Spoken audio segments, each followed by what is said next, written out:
Hello, everybody. Scott Golden with the Superstars of Wrestling review series here on the Pro Wrestling Logic YouTube channel. Giant Gonzalez and Tatanka do basically 10-minute promos. Gonzalez is voiced over as he is called the superhuman of the WWF, and he's going to end Tatanka. Tatanka said he is going to fight as hard as he can to defeat good old Giant Gonzalez. Steiner Brothers and Mark Ming and Jim Armstrong are up next. Steiner Brothers on the heels of Money Incorporated pretty aggressively here and winning the tag belts probably within a month's time, something like that. And Scott Steiner is again dominant in the match, wearing black and orange. Uses a leg pick and other things, polka dots, oddly enough, for Rick Steiner on this particular occasion of his tights and attire, singlet style. Clotheslines by Steiner, a couple of elbow drops, and a waistlock takedown overhead suplex combination. Rick Steiner, obviously a great collegiate wrestler, belly-to-belly suplex by Scott. They kind of go a little long for this particular squash match with the number of suplexes they throw. At least in my opinion, to me, the Steiner should have been almost like an Invincible, like a Brock Lesnar at the time, and then give them longer matches only when they're in there with decent competition. That's the way I would have booked them, but that's just me. Bulldog from the top rope by Rick and Scott Steiner. Rick coming off the top, Scott holding him on his shoulders, face to face with Jim Duggan and Yokozuna. Duggan basically says he wants to avenge the flag. Fuji says that he will tie the flag to Duggan, and they will desecrate it again when they meet. Mr. Hughes versus Bobby Young. Hughes, a relative newcomer here, has not gotten in a feud yet. That will come in the months to come, although I don't know if we'll be the ones covering it. There is a chokeslam style by Mr. Hughes, which I almost wonder if that's not a setup for the eventual feud with The Undertaker he has. Body slam, and then Hughes decides to pick his man up off the canvas, and a miscue of a crossbody that's turned into a clothesline by Hughes here. Slick promises that Hughes is going to be handled by Kamala. I don't ever remember seeing them wrestle very much, but then I think Hughes was pretty well gone by the end of the year. I mean, he strikes me as having a really short run here in the WWF, and again, he hits a modified style chokeslam pop-up type move. Gets the victory there. Smoking Guns with another vignette. They're looking for tag team action with everyone from Money Inc. to the Head Shrinkers and all teams in between. Vignette, or the vignette complete being what it is. Then we go to Bob Backlund and Tony Zeller. Backlund, again, a guy who hasn't really found his way yet. He doesn't actually, I mean, he has good matches around the horn and everything, but obviously he spends most of 93 actually, kind of without direction.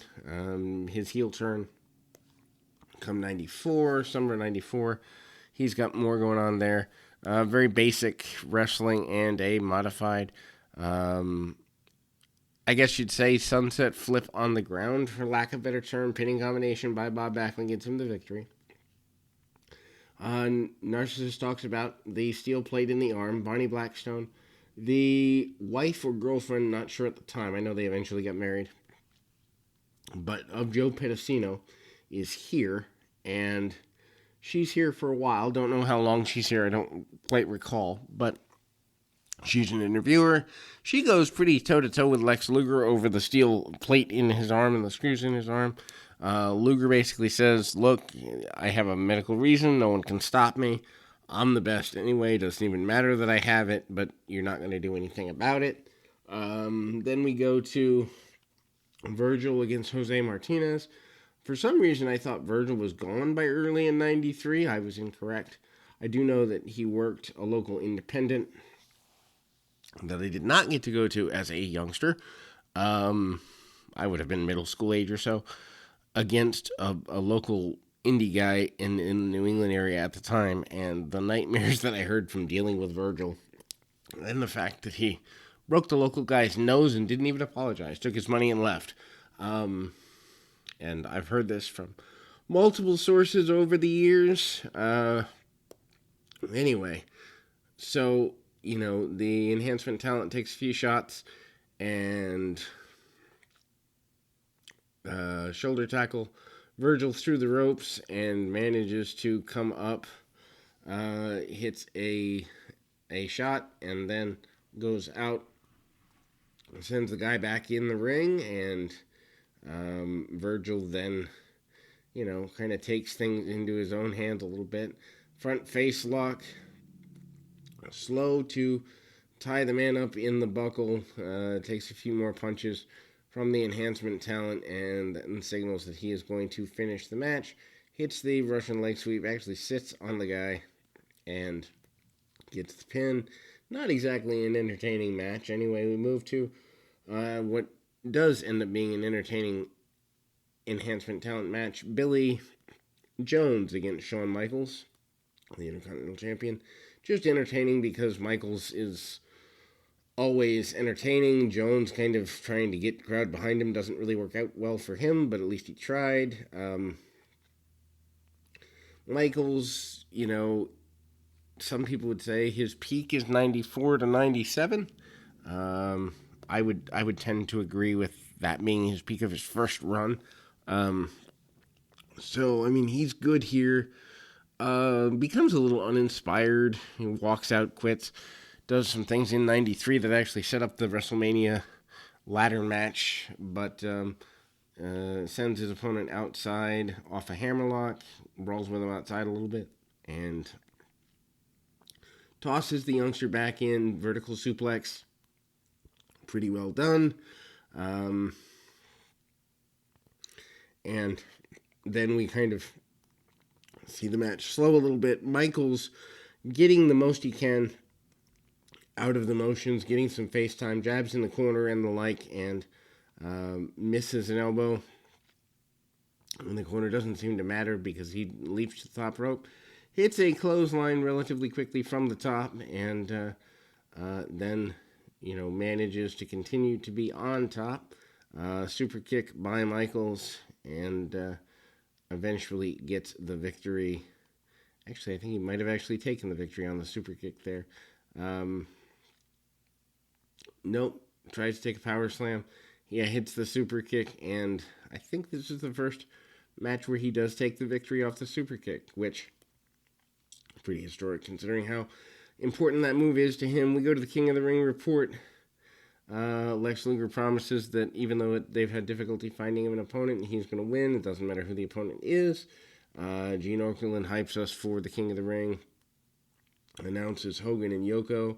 Yoko is there. Actually, that was announced last week. I probably missed it, but Hogan and Yoko going to happen. Hogan does a promo where he's listening to the ground, and he claims that the ground and the world is crying out because of the championship aspirations of Yokozuna, since the only reason he's coming back is to put an end to Yokozuna once and for all. Of course, at this point, they're still debating Bret Hart and Hogan at SummerSlam, which is actually what leads to Hogan dropping the belt to Yokozuna. He refuses to drop to Bret Hart in what winds up being kind of a historic time period.